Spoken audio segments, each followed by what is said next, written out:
Hi everyone, and a big warm welcome to the October Filecoin and IPFS Ecosystem Roundup. You've been busy building, storing, meeting and learning over the last month, and today we're going to review some of the best bits from the last few weeks. My name is Angie McGuire and I'll be your host for today's Roundup. It's been a global extravaganza of community get-togethers, hackathons and conferences over the last month.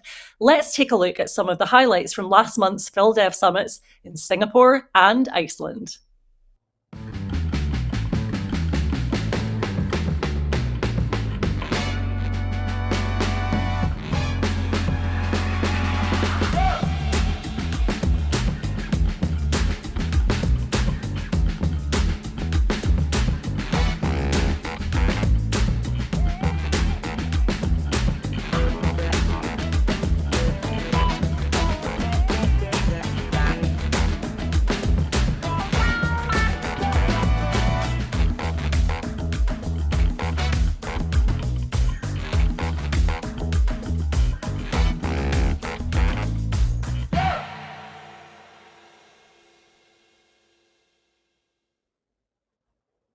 Awesome, what a great time. It was wonderful to see so many of you there.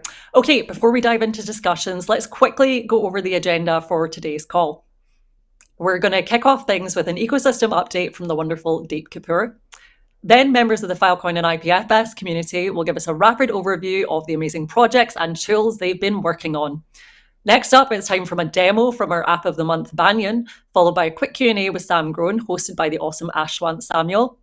Then it's time to spread the love by giving shoutouts to your FILMVPs. And to close this out, we're going to take a look at what's coming up for the rest of October and November. All right, you need to get involved. You can participate in today's roundup by leaving comments and questions in the chat for our presenters, tweeting with the hashtag Filecoin Roundup, or if you'd like to present at a future roundup, then I'll share some details at the end. And we're off to the races. I'm excited to introduce Deep Kapoor to give us an update on what's been happening across IPFS, Filecoin, and Web3. Over to you, Deep. Thanks, Angie. I'm here to give an update on the state of the IPFS and Filecoin ecosystems. IPFS is a fundamental technology that serves much of the Web3 ecosystem. IPFS is a peer-to-peer data storing, referencing, and transferring protocol. It was designed with the principle of content addressing, which makes references to the data based on the hash of the data itself, resulting in unique CIDs for immutable data. This provides a solid foundation with several advantages in verifiability, resilience, data ownership, and other areas. Filecoin is built on this foundation and concepts. Filecoin is a crypto-powered storage network that aims to deliver a decentralized, efficient, and robust foundation for humanity's information. Filecoin is the L1 blockchain and storage network that's uniquely poised to power the open data economy.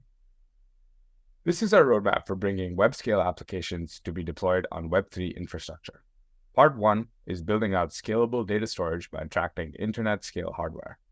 This requires designing the base layer to both support capacity orders of magnitude larger than the web consumes even today. Filecoin has proven that we can store exabytes of data verifiably. I'll double-click into why this matters a bit later. Part 2 is ramping the onboarding of data onto the network. This is important for many reasons. As we have massive hardware available, Part 2 is about increasing utilization. Bringing massive amounts of data onto the network provides future revenue from the retrieval, compute, and additional services that data owners may procure from the network. Bringing massive amounts of data also creates investment in the tooling and infrastructure required to operate internet-scale services, like investing in highways to enable cars to drive quickly across. Part 3 is about ramping utility. Filecoin's retrieval markets unlock new classes of use cases that the network can natively support with high-performance retrieval. Compute over data, protocols provide valuable services along with new datasets that the network can store. Programmability allows for composability between such services, flexibility for payment, and interoperability with other networks. Let's talk a little bit deeper about Part 1, scaling data storage. Filecoin was designed to support internet scale capacity. More than 3,400 storage provider IDs are live on the network today, collectively supporting exabytes of capacity across dozens of countries. This is an important fact worth pausing for. Filecoin today is actually proving that it's possible to store internet scale capacity via blockchain technologies. It's not a theoretical statement that Filecoin could support exabytes of storage. The network is already, and it's proving that it can every day, constantly.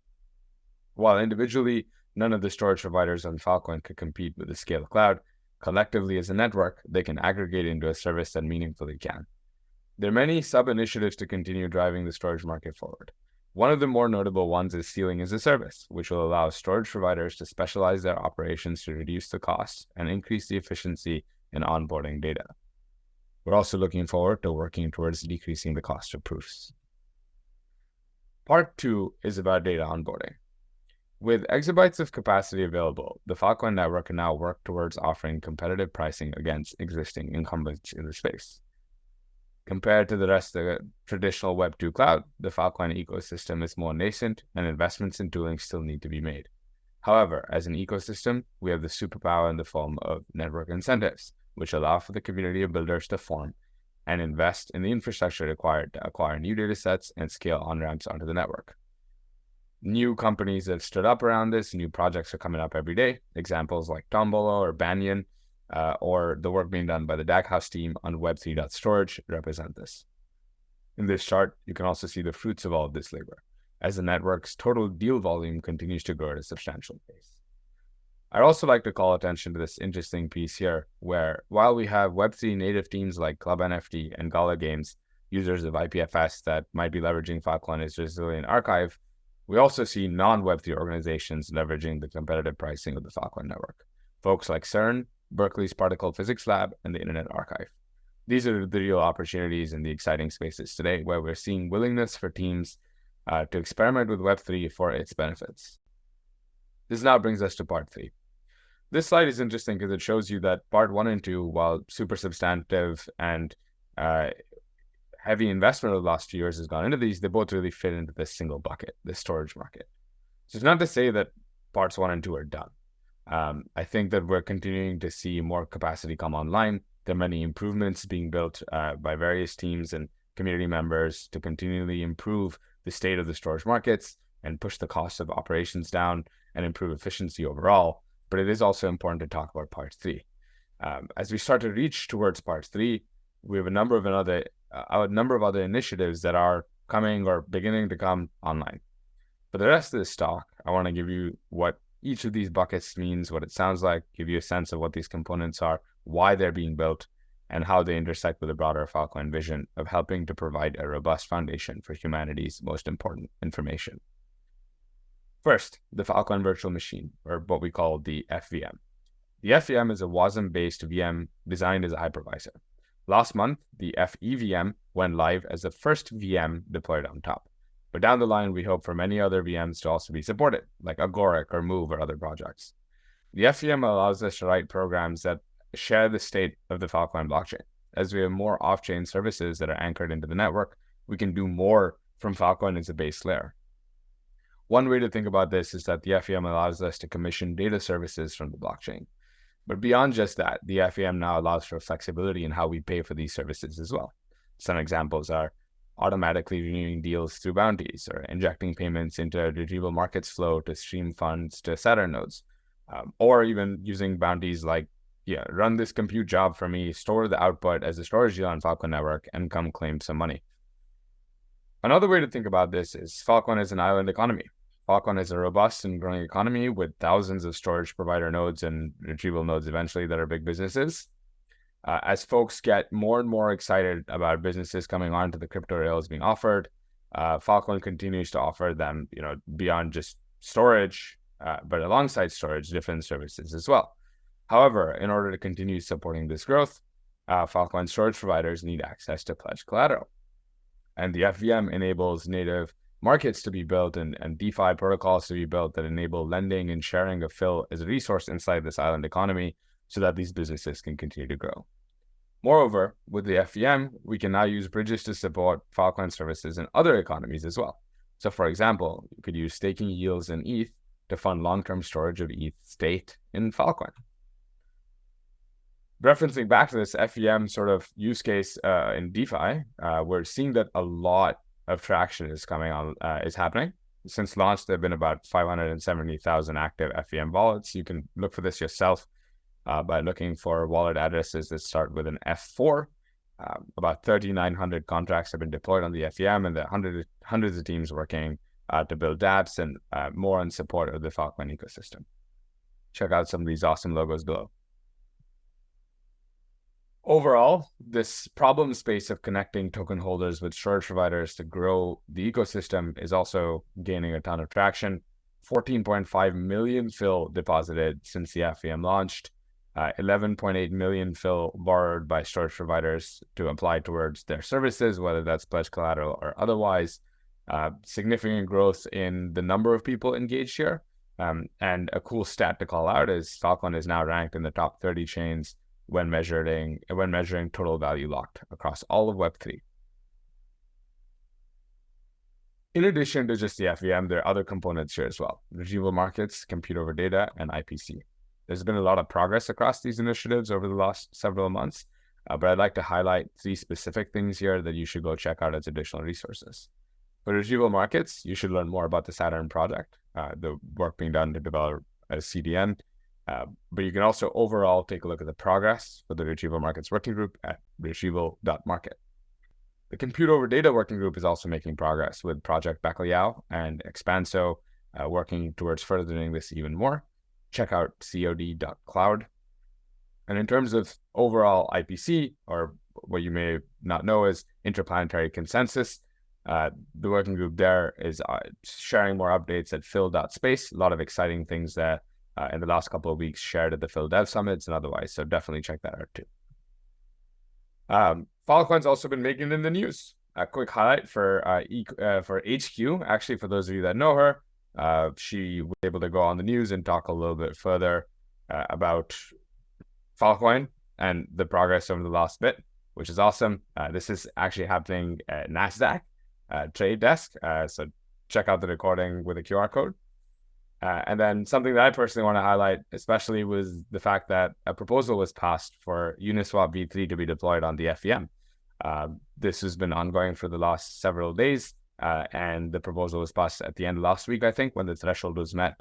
40 million Uni is the threshold that was required in that ecosystem. Really looking forward to seeing what this unlocks and how this inspires people to do even more with the FEM. Thanks so much, Angie. Back to you.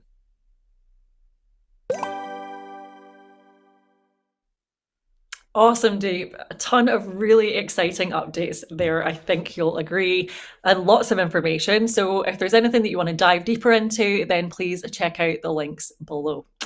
In our next segment, we're going to jump right in and hear from the people, projects, and organizations driving some of this momentum. It's time for Wins of the Month.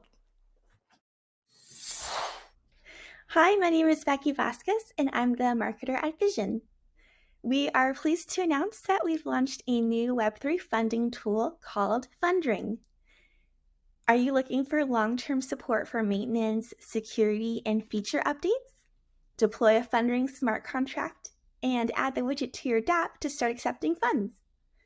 Are you a Floss supporter interested in backing ecosystem projects with Phil? We've made it easy and efficient to give and receive funds to Filecoin and IPFS open source projects. Just connect your EVM-compatible wallet to make a contribution. Fundring is currently available on the Filecoin calibration testnet, and we're looking for folks to test it with their GitHub projects. Once we've gathered some feedback, we'll transition to mainnet.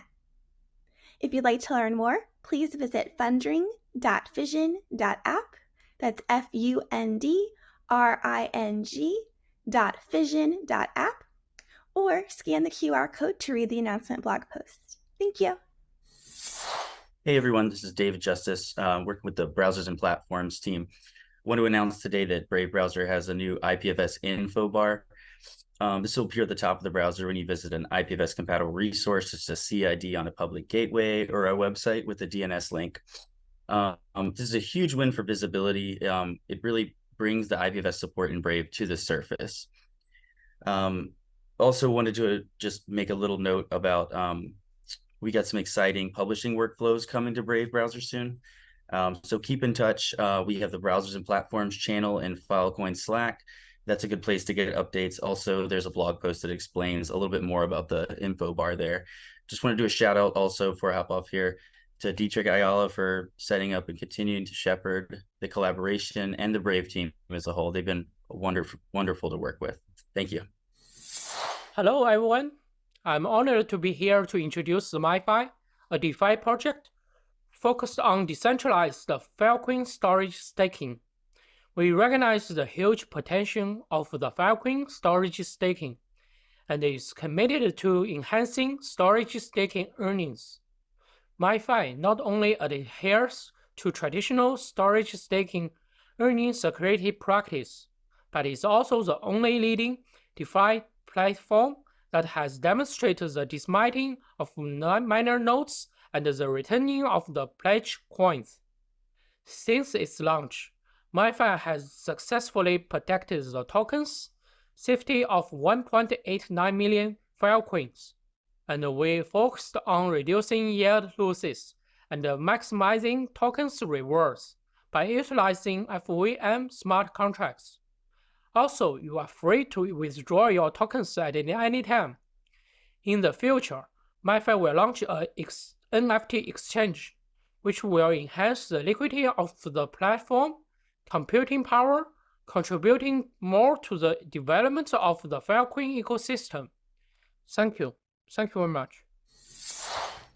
Hello all, I'm Ali, and I'm excited to share some LilyPad wins with you here today. So just as background, I think computation is one of the core components of the web, and being able to compute over useful data in a distributed way is kind of an essential part of building the decentralized web, and also a core infrastructure piece for Web3 in general. So the LilyPad vision is to build this truly internet scale, verifiable, permissionless compute network and marketplace that enables powerful data processing, and that includes AI and ML inference and training, and also unleashes idle processing power and utilizes kind of the power of DePIN networks, like these decentralized physical infrastructure networks that are common in crypto and especially here at Filecoin. So under the hood, LilyPad leverages the peer-to-peer compute over data work done with Bakuya, and it adds on-chain guarantees and incentives to the model. So as a loose analogy, much like Filecoin provides persistence guarantees for IPFS, LilyPad is an incentivization layer for Bakuya. Or LilyPad kind of enables this off-chain compute with on-chain guarantees and brings the ability for internet scale decentralized apps or dApps to Web3. So I'm excited to announce that we've just released LilyPad Aurora, a fully functionable EVM compatible testnet built on Golang and Solidity, and which you can run jobs on or join as a node today, right now. You can try it. So you can use LilyPad via the CLI interface or call a job directly from a Solidity smart contract. And for the astute out there, that's right, you can currently run free AI and ML jobs on the network since testnet funds are free. So that includes Stable Diffusion and LoRa model fine-tuning. So check that out. Also, if you are a storage provider or someone that has GPUs that are just sitting idle, please have a look at our LilyPad incentivized testnet bit.ly link there and get in touch with us. Hi, I'm Taylor O'Shan, and I'm an assistant professor in the Department of Geographical Sciences at the University of Maryland. I lead the Easier Data Initiative, which is interested in making it easier to bring geospatial data into and out of the IPFS and Filecoin ecosystems. The win of the month is a Web3 geo dashboard that we have been working on to help visualize and access metadata about satellite remote sensing imagery, including the descriptions of those images and where they are currently being stored. This type of data is often used for things like studying climate, agriculture, natural disasters, and much more. The dashboard allows us to visualize the extent of each imagery tile, as well as pan and zoom. By clicking on individual tiles, users can access information about where that particular image is currently being made available through IPFS or Filecoin. Connecting the geospatial metadata and the Web3 metadata can help make the data more accessible and discoverable. Hey all, I'm Emily, the Developer Marketing Lead in OuterCore, and I'm thrilled to be here today to share with you the highlights of the recently concluded FilDev Summit. The FilDev Summit was an extraordinary gathering that brought together developers, builders, and engaged community members, all dedicated to advancing the core protocol and network evolution of Filecoin.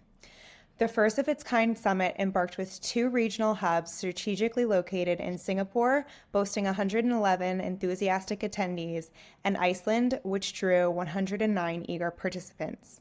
Across these 2 events, 19 tracks unfolded, hosting over 65 speakers.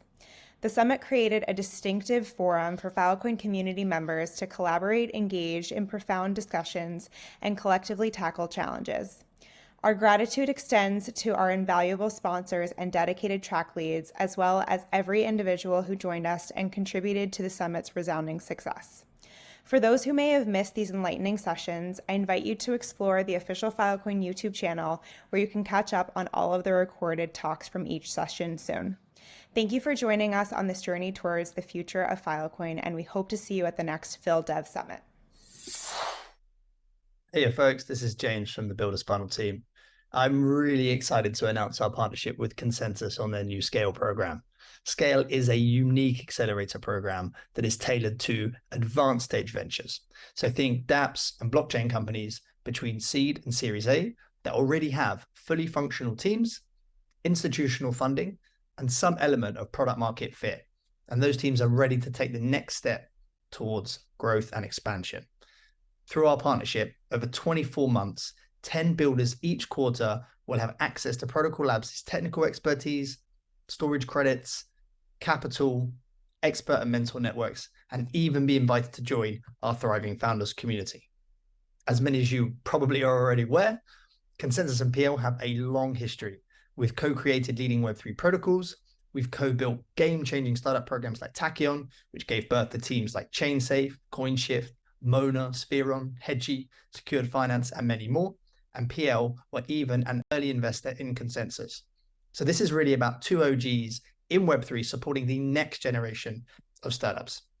So please do encourage all the teams that you know that are eligible to apply. And a huge thanks to everyone involved, from Ruben, Nikki, Brooke, Rafi, Yaya, Yulia, Anastasia, Kate, Stefan, David Choi, and many others. Super looking forward to this. Thanks so much. All right, nice one, James. And thanks so much to all of the teams for sharing their wins. If you'd like to learn more about any of these projects, or you want to go and try out Aurora, or if you'd like to be featured next month, then just check out the links below. Okay, now it's time for our October app of the month, which is Banyan, presented by the brilliant Sam Groen, followed by a quick fireside with Outer Core's Ashwant Samuel. Welcome to the first demo of Banyan Storage.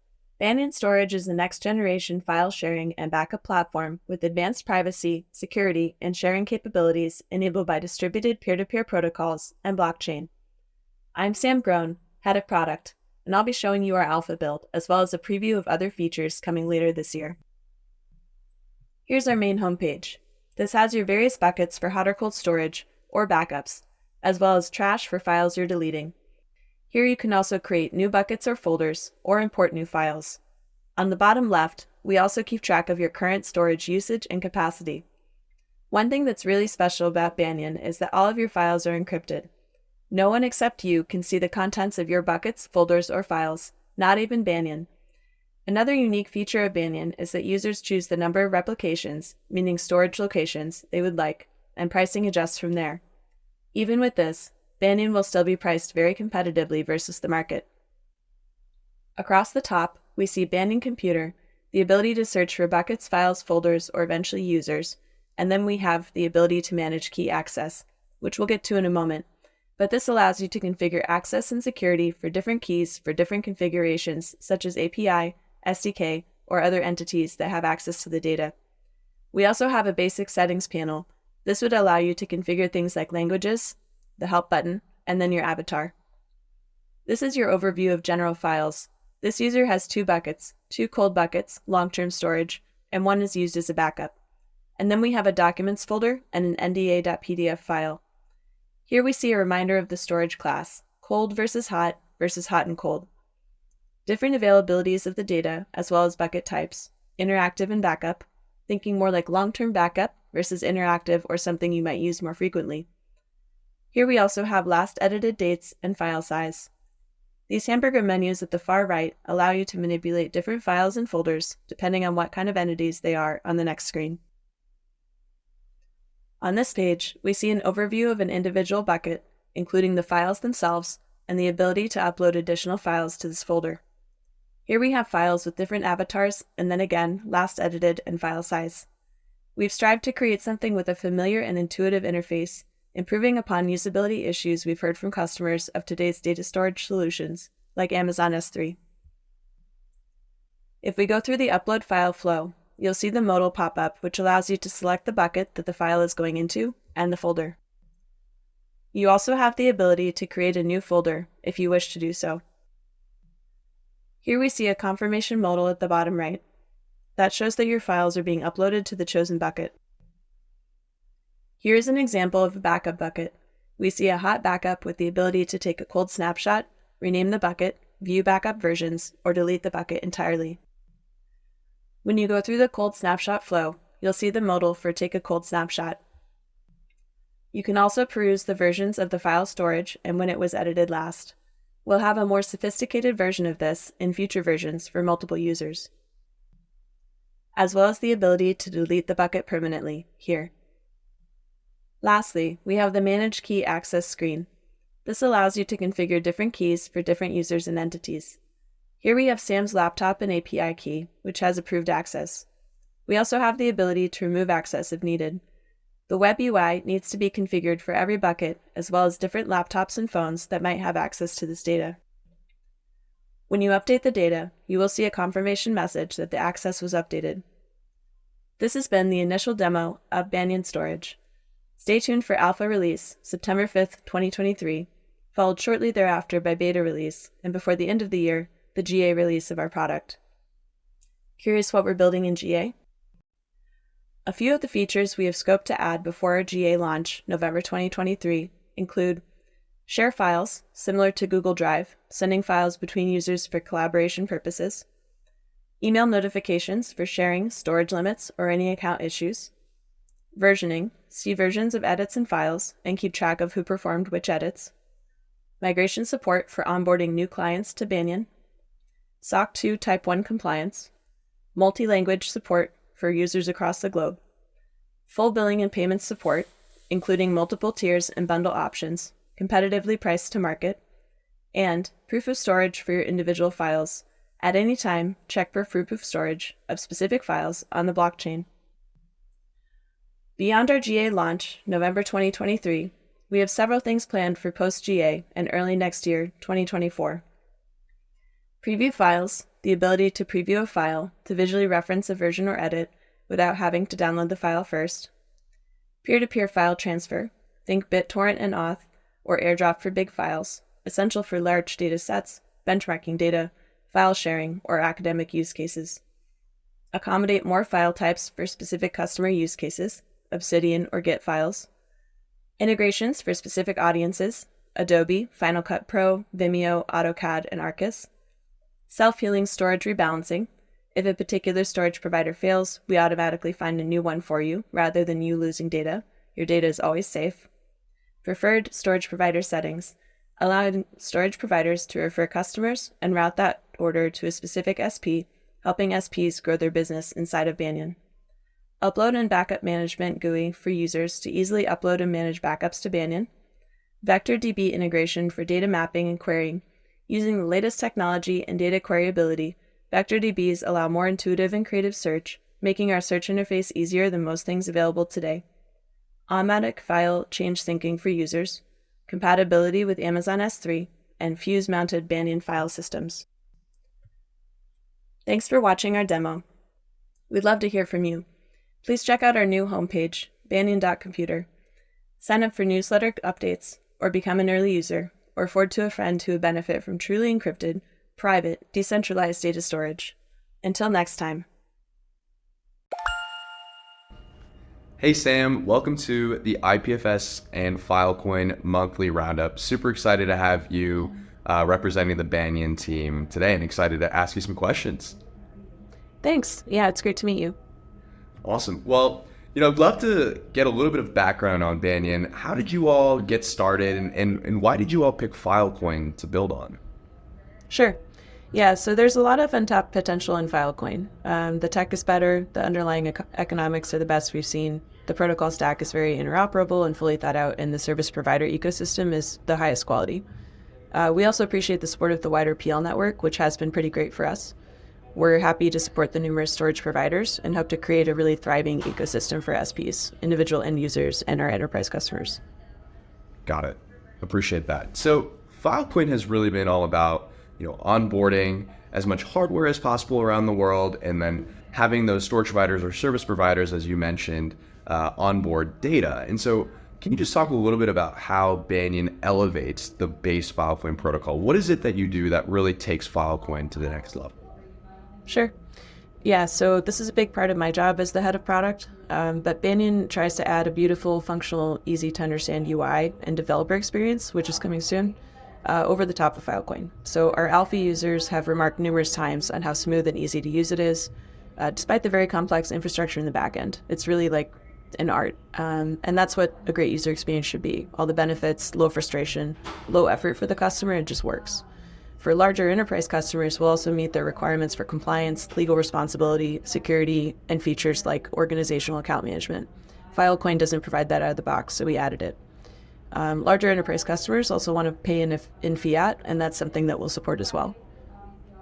That all makes a ton of sense. And I think one of the product features that you all have incorporated in something that's really interesting, especially in this world of Web3, is encryption. Now, that's not something we see in a ton of places. So can you just walk me through the decision calculus to really feature encryption as a key component or key aspect of the Banyan product stack? Yeah. At Banyan, we strongly believe in data privacy and users having sovereign control over their data. Building digital file storage in a private way is something that we don't think anyone is doing well. Encryption is really important because it allows you to use the extra resources of cloud storage without being concerned about your privacy.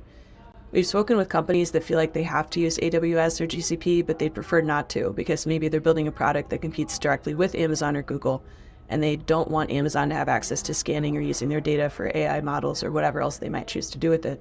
This is a paradigm shift in giving power back to the users, and we feel like it's very much overdue.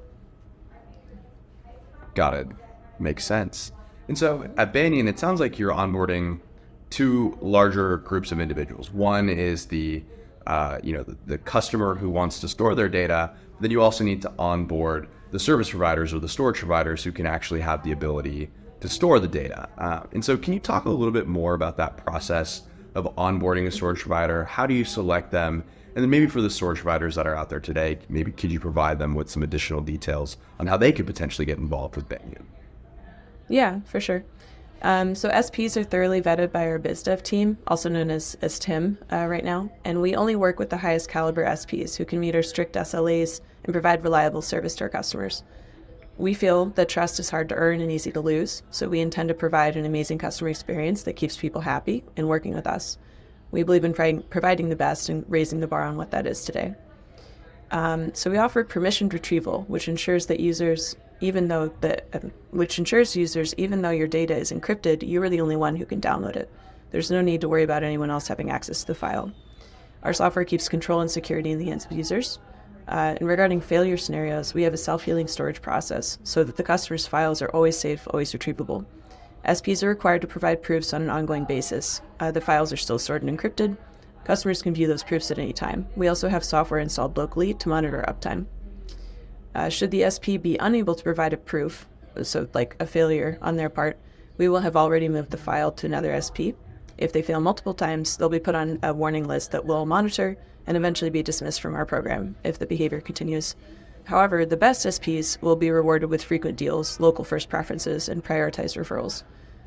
Anyone who's interested in becoming an SP can go to our website today, banyan.computer, and register to become an SP and talk to Tim. That's great, because we have, the Filecoin ecosystem has roughly, I think, 3,000 storage provider systems. So I know there are a few of you out there who would definitely be interested in reaching out and joining the Banyan the Banyan protocol. So reach out to Sam or go to the website she just mentioned. And last thing, Sam, before we wrap up here, how can storage providers and customers and people stay up to date with the latest on Banyan? Just kind of give us a preview into what's coming next. Mm-hmm. Yeah, so Our open beta will drop right around Halloween at the end of October.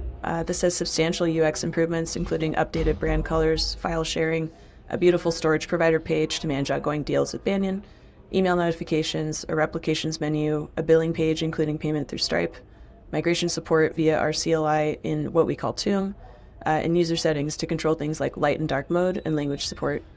We're starting to roll out to SPs now. We're currently renting infrastructure from 3 of them to test out our SP stack. We'll be ready to scale in the coming months. SPs with deal flow and a desire to participate in our customer referral program, and more infrastructurally mature SPs will be prioritized. If that's you, you can reach out to Tim at banyan.computer if you're interested. All right, Sam, before we let you go, anything else you want to let the audience know? Yeah, thanks. So in the further future, in GA releases and beyond, we'll be enhancing the existing product suite, including the ability to integrate with S3, fuse file systems to enable Dropbox-like Smart Sync functionality, enhanced version history, audit logging, and organizational account management for larger orgs and admins. Also in NAS GUI, a mobile version of our app, full SOC 2 compliance, and white labeling abilities, as well as P2P sharing. We're also raising our Series A soon, and we're working on a number of exciting partnerships both within Web3 and academic communities, as well as Web2 media players. The permissioned alpha is currently live. You can go to our website, banyan.computer, to be the first to know about our beta drop later this month. Got it. Well, thanks so much, Sam, for joining us today on the Roundup. Really appreciate your time, and best of luck to you and the Banyan team moving forward. Thank you.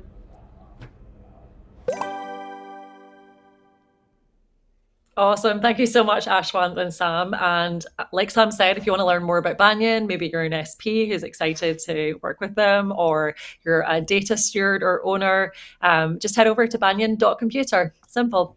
Now it's time for the loveliest section of the Roundup, where we take a second to give a wee high five to our fellow community members. It's time for FILMVP. First up, the community would like to thank Joey Sato for his invaluable insights and contributions to the ecosystem. Thanks, Joey. Next, a huge thank you to the team at Open Archive for their work protecting digital and human rights. And finally, huge kudos to the SFT protocol for consistently showcasing innovation and dedication to the Filecoin ecosystem. Thank you so much to all of you. To nominate for next month's Roundup and to make someone's day, all you have to do is tweet the name of the person or the project and the reason you're nominating them with the hashtag FILMVP, and we'll feature them in November. Sadly, our October Roundup is almost complete, but there are a ton of chances to get together virtually and in person in October and November, including at Lab Week 2023, which will take place next month in Istanbul alongside DevConnect. Let's take a sneak peek at what's in store.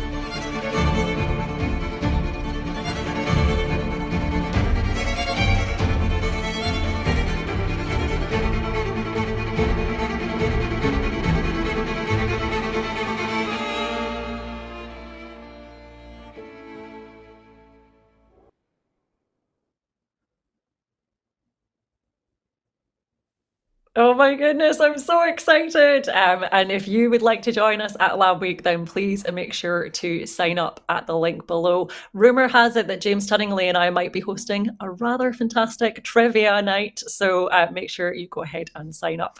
Okay, the next Roundup is going to take place on November 2nd. If you'd like to share your wins, if you've got any updates, then be sure to email events@protocol.ai. And for info on everything featured in today's Roundup, you know where to go. Check out the links below. Huge thank you today to all of our wonderful presenters and community members for sharing their updates from across the ecosystem. Thanks so much for stopping by again, and as always, happy building.